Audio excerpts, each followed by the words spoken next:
मोदी जी को तीसरी बार प्रधानमंत्री बनाना है या नहीं बनाना है? तो ऐसी आवाज नहीं चलेगी। संभाजी नगर से मजलिस को उखाड़कर फेंकने का संकल्प लीजिए। दोनों हाथ उठाइए।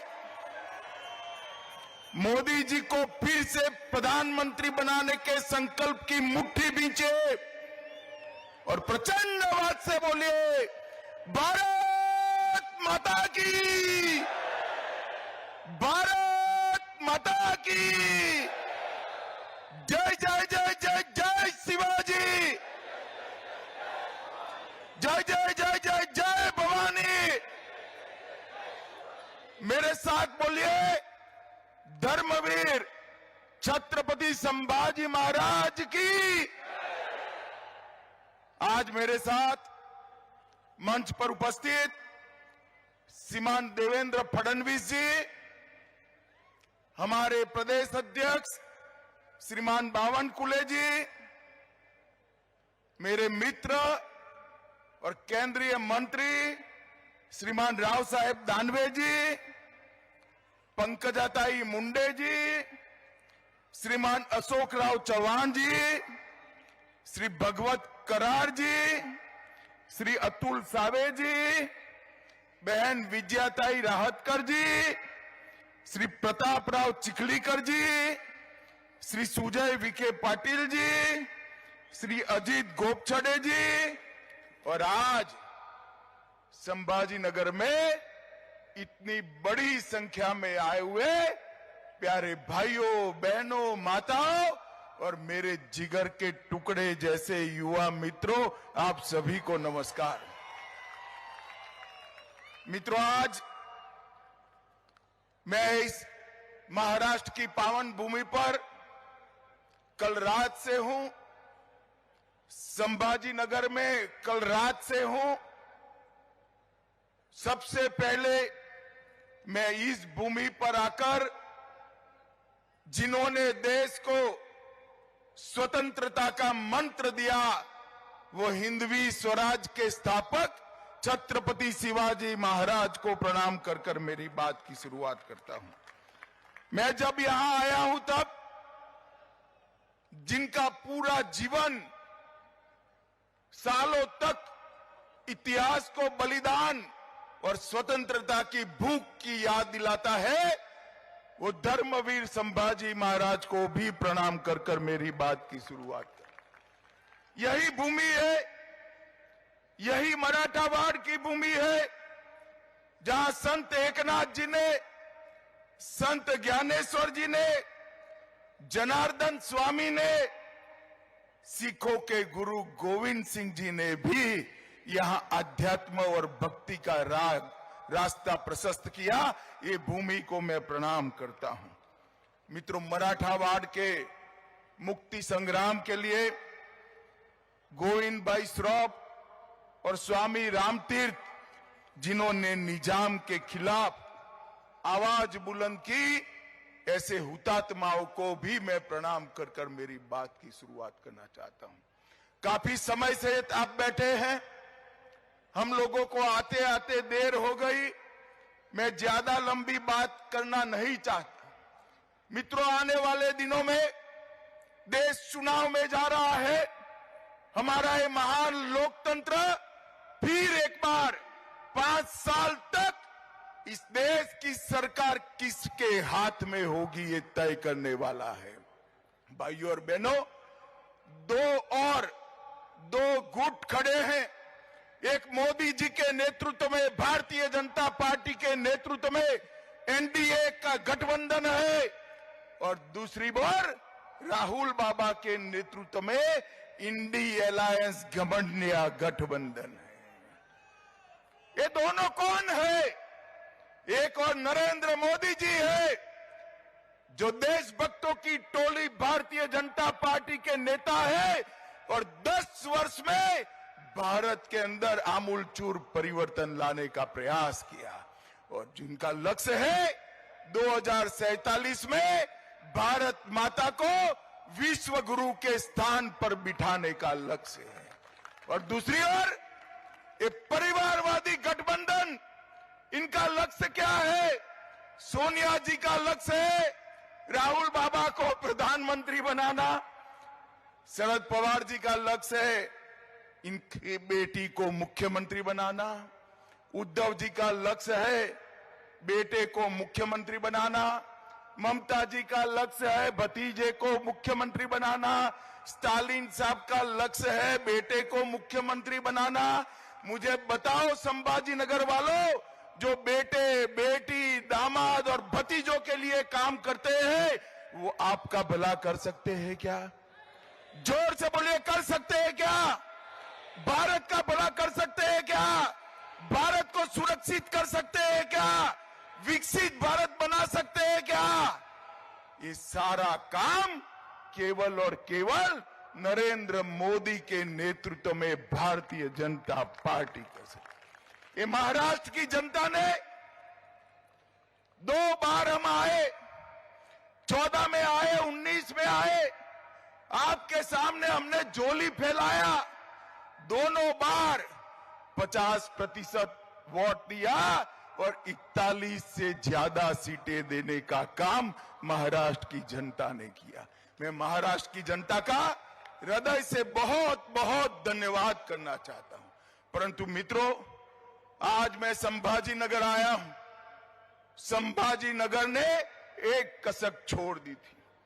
देश के पहले गृह मंत्री, लौह पुरुष, भारत रत्न सरदार पटेल ने ये मराठा वाड़ को निजाम के कुशासन से मुक्त किया था और मजलिस को यहां से हटाने का काम किया था। हमारी छोटी सी गलती, छोटी सी आलस, और आज फिर से मजलिस बैठी है। संभाजी नगर वालों को एक कबूल है क्या? जरा जोर से बोलिए, आप सहमत हो क्या?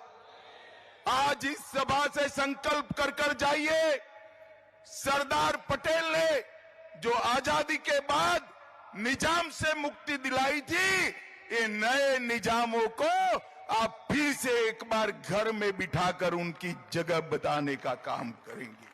भाई और बहनों, इस बार 40-41 नहीं चलेगा, इस बार 45 से ज्यादा सीटें मोदी जी की झोली में डालने का काम महाराष्ट्र की जनता ने किया।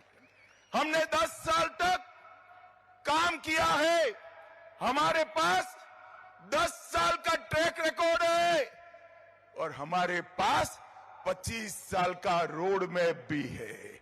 ये 10 साल में मैं सिर्फ महाराष्ट्र की बात करने आया हूं। भाई और बहनों, आज इस मंच से मैं शरद पवार जी को और उद्धव ठाकरे जी को पूछना चाहता हूं, इंडी अलायंस का आप नेतृत्व कर रहे हो। 2004 से 14 सोनिया मनमोहन की सरकार थी, महाराष्ट्र को क्या दिया? 1,91,000 करोड़ रुपया। कितना? 1,91,000 का। जरा जोर से बोलो, कितना? मोदी जी ने 14 से 23 9 साल में 1,91,000 करोड़ की जगह उससे 4 गुना 7,15,890 करोड़ रुपया देने का काम। इसके साथ साथ 8 लाख करोड़ के और प्रोजेक्ट दिए।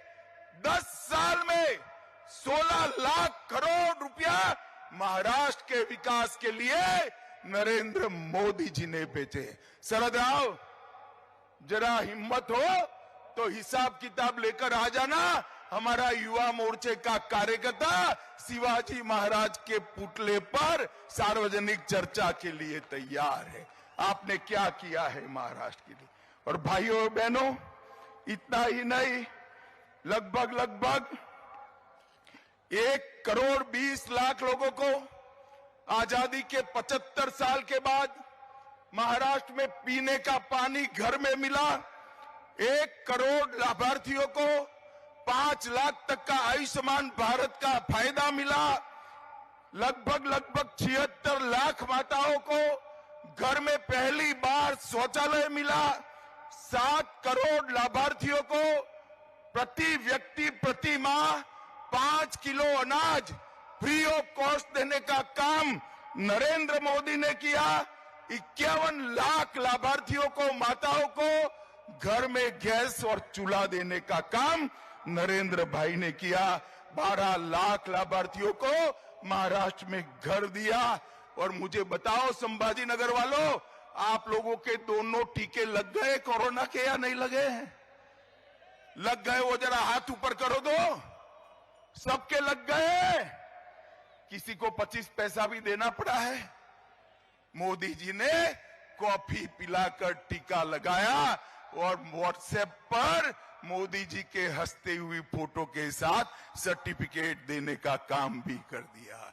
और देश में 200 करोड़ टीका लगाकर 130 करोड़ की आबादी को कोरोना से सुरक्षित करने का काम नरेंद्र मोदी जी ने किया।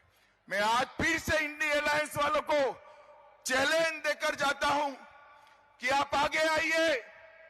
आपके भी 10 साल थे, हमारे भी 10 साल थे। हिसाब किताब करिए।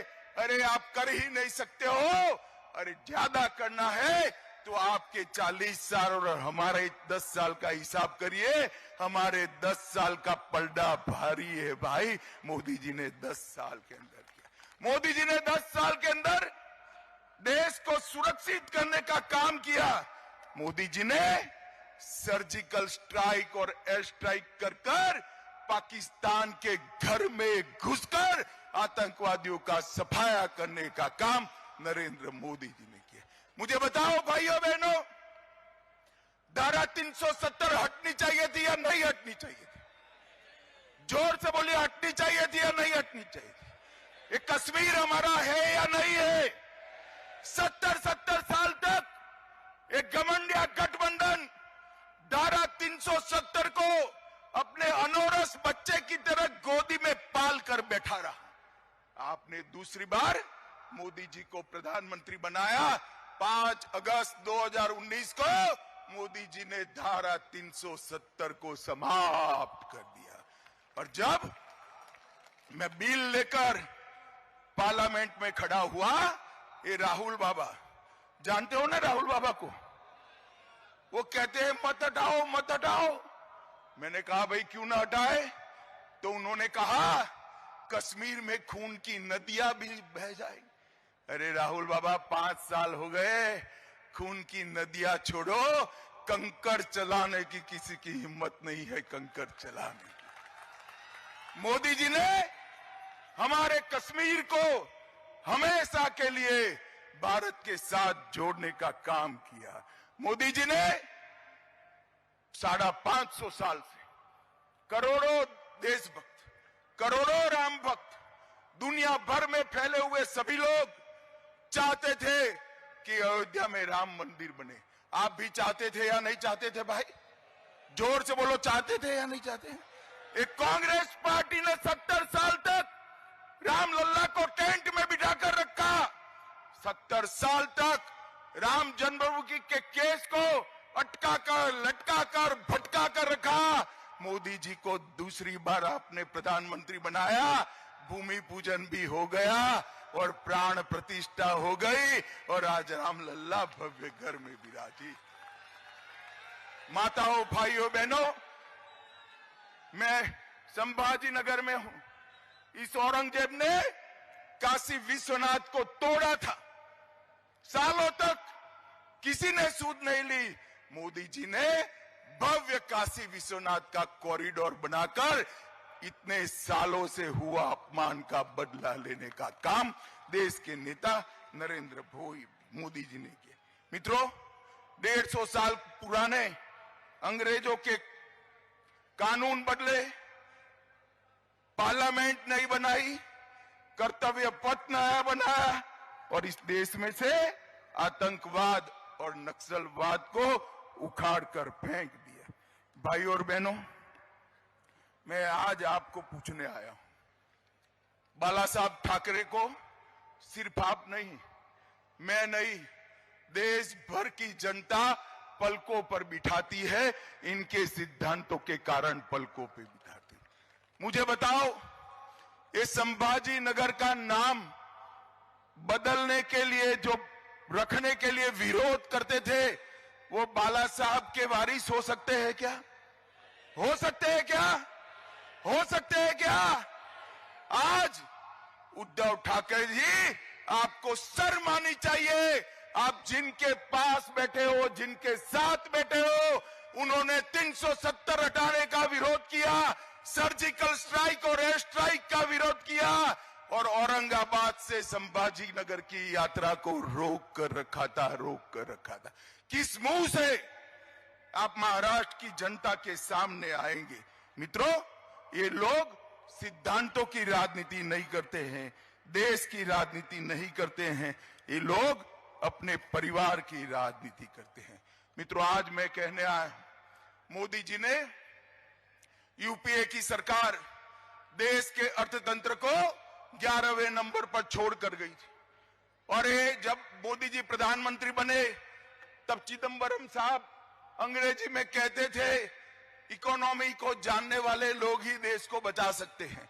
भाई ठीक है, मनमोहन सिंह जी और आप बड़े इकोनॉमिस्ट थे, मगर अटल जी 11वें नंबर पर छोड़कर गए थे, आपने 11वें नंबर पर ही रखा। मोदी जी ने 10 साल में कोरोना के बावजूद 11वें नंबर पर से 5वें नंबर पर लाने का काम नरेंद्र मोदी जी। और संभाजी नगर वालों, मेरी बात सुन लो, ये मोदी गारंटी है, तीसरी बार मोदी जी को प्रधानमंत्री बनाओ, 5वें नंबर से देश का अर्थतंत्र दुनिया में तीसरे नंबर पर पहुंचने का काम नरेंद्र मोदी जी।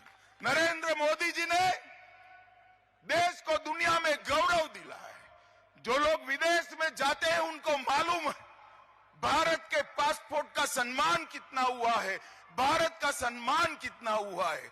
नरेंद्र मोदी विश्व के एकमात्र नेता है जिनको दुनिया के 14 से ज्यादा देशों ने अपना सर्वोच्च पुरस्कार, भारत रत्न जैसा पुरस्कार मोदी जी को देने का काम किया है। और मित्रों, ये मोदी जी का सम्मान नहीं, भारतीय जनता पार्टी का सम्मान नहीं है, ये सम्मान देश के 130 करोड़ की जनता का और मेरे संभाजी नगर के भाइयों और बहनों का सम्मान है। और मित्रों, पूरी दुनिया में मोदी जी जाते हैं, पूरी दुनिया में कोई भी भाषण उठा कर दे, मोदी जी देश की राष्ट्रभाषा हिंदी में बोलते हैं, भारतीय भाषा में बोलते हैं, भारत का सम्मान बढ़ाते हैं। मोदी जी ने दुनिया में भारत का सम्मान बढ़ाने का काम किया है। और कांग्रेस ने क्या किया?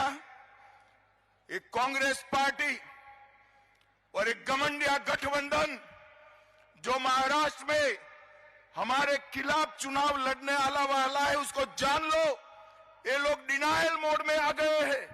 इन्होंने 370 का विरोध किया, 3 तलाक हटाने का विरोध किया, ओबीसी कमीशन बनाने का विरोध किया, कश्मीर में वाल्मीकियों को रिजर्वेशन देने का विरोध किया, हिंदू शरणार्थियों को नागरिकता देने का विरोध किया, जीएसटी कानून का विरोध किया, राष्ट्रपति रामनाथ कोविंद और ट्राइबल राष्ट्रपति द्रौपदी मुर्मू का भी विरोध किया, सर्जिकल स्ट्राइक और एयर स्ट्राइक का विरोध किया, भारत में वैक्सीन आई उसको बदनाम करने का विरोध किया, नए संसद भवन का विरोध किया, कर्तव्य पथ का विरोध किया और अंत में राम जन्मभूमि की प्राण प्रतिष्ठा का भी बहिष्कार किया।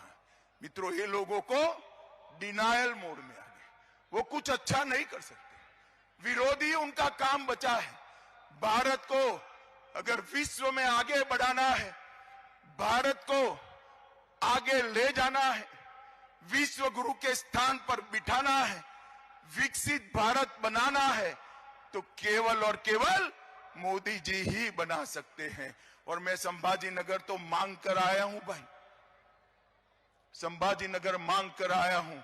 पूरे देश में संभाजी नगर का नाम पूछते हैं और कोई पूछता है वहां से एमपी किस पार्टी का है, तो कहते हैं मजलिस का है। क्या आप लोग आज यहां से तय कर जाएंगे कि ये मजलिस को उखाड़ कर फेंकेंगे और मोदी जी को एक कमल यहां से भेजेंगे? आप तय करते हैं? जोर से बोलिए, तय करते हैं। मोदी जी को 400 पार कराओगे?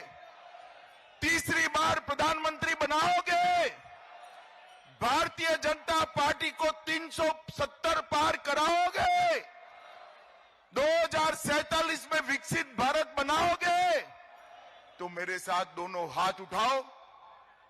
सभी लोग अंत तक दोनों हाथ उठाएं और 400 पार का संकल्प का मुट्ठी बींचे और प्रचंड आवाज से बोलिए, भारत माता की वंदे वंदे वंदे। मेरे साथ बोलेगा, जय जय श्री राम, जय जय श्री राम।